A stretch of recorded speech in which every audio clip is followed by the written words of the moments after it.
الذين آمنوا وتطمئن قلوبهم بذكر الله ألا بذكر الله تطمئن القلوب.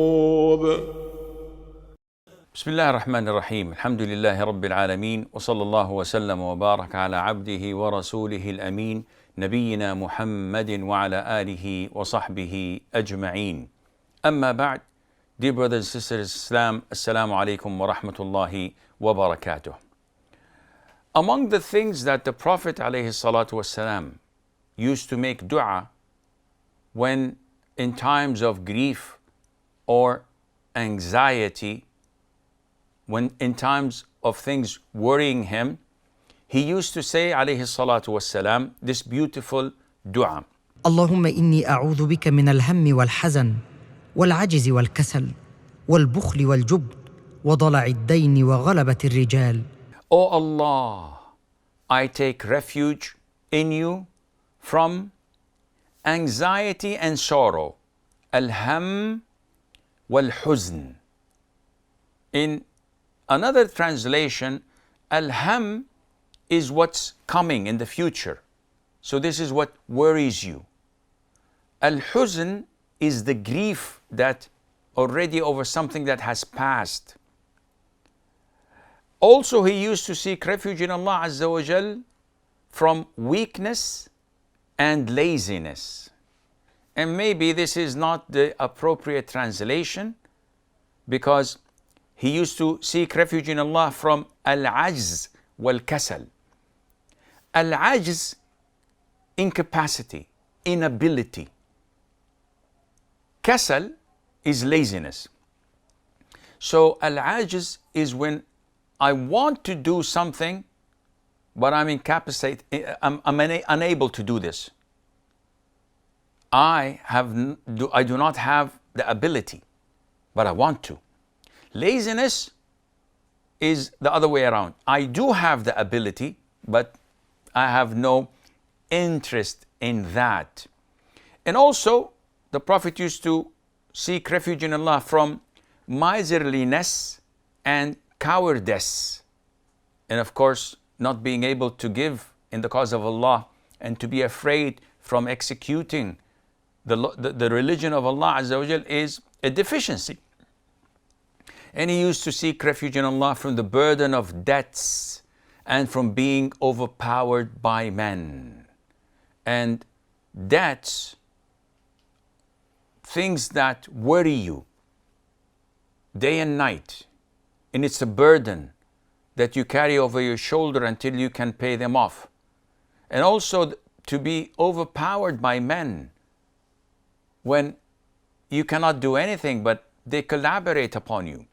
They imprison you, they falsely accuse you, and the whole community believes them, and you can't do anything, and only Allah knows the truth. This is when you feel distressed, you feel depressed, and this is the most time you need Allah Azza wa Jal to come to your rescue and to help you. Moving on to the following chapter, what we say in distress, which is similar. Ibn Abbas, may Allah be pleased with him, used to say that the Prophet ﷺ used to say these words when he is distressed. لا إله إلا الله العظيم الحليم لا إله إلا الله رب العرش العظيم لا إله إلا الله رب السماوات ورب الأرض ورب العرش الكريم.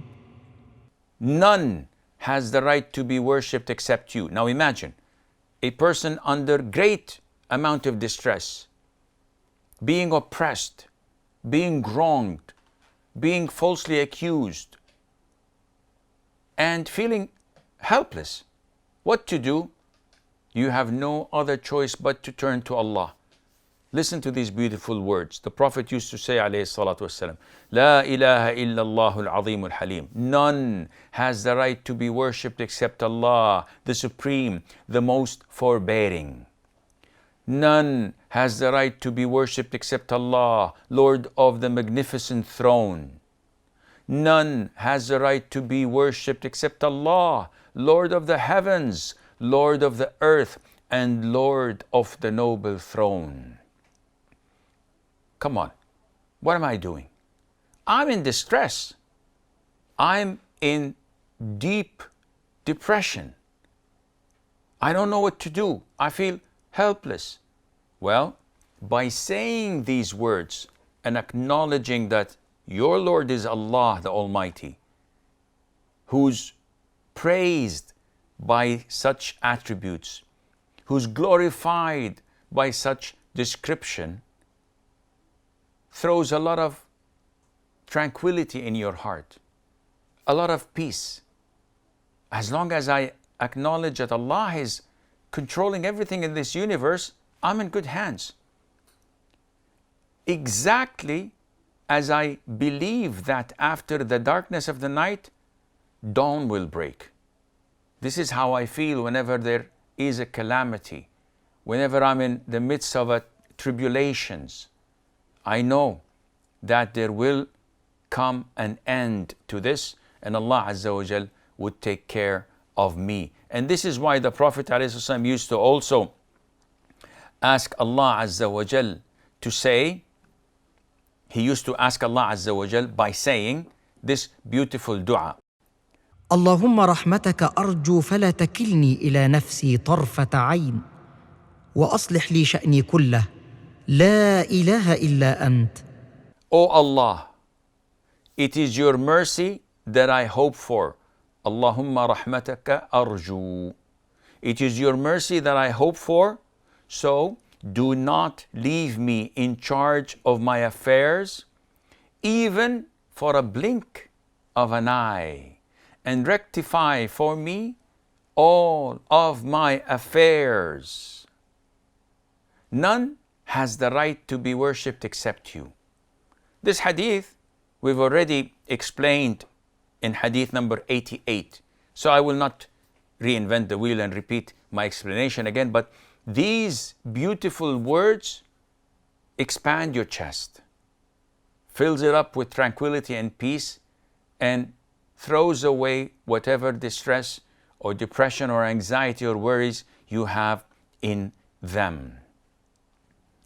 Likewise, a beautiful dua that Prophet Yunus said while he was in the belly of the whale.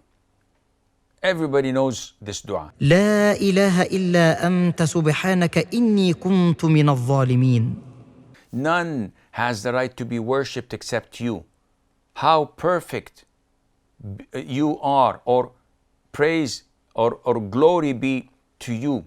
Verily, I was among the wrongdoers. That's it. What dua is included in there? It is praising Allah. It is confessing of your guilt and that you were among the wrongdoers. And it is acknowledging that there is nobody who is worthy of being worshipped except Allah the Almighty. So by glorifying Him and admitting that I was among the wrongdoers, Allah knows my case. And this is my plea. And this is how I ask Allah for help and assistance. No one says this dua except, as in the authentic hadith, the Prophet says, except Allah would relieve him from his worries and from his sorrow and grief. So say it as many times as you can during the day and the night, and you will fill your heart with peace and tranquility. This is all the time we have. Until we meet next time, I leave you fi amanillah. Wassalamu alaikum wa rahmatullahi wa barakatuh. الذين آمنوا وتطمئن قلوبهم بذكر الله ألا بذكر الله تطمئن القلوب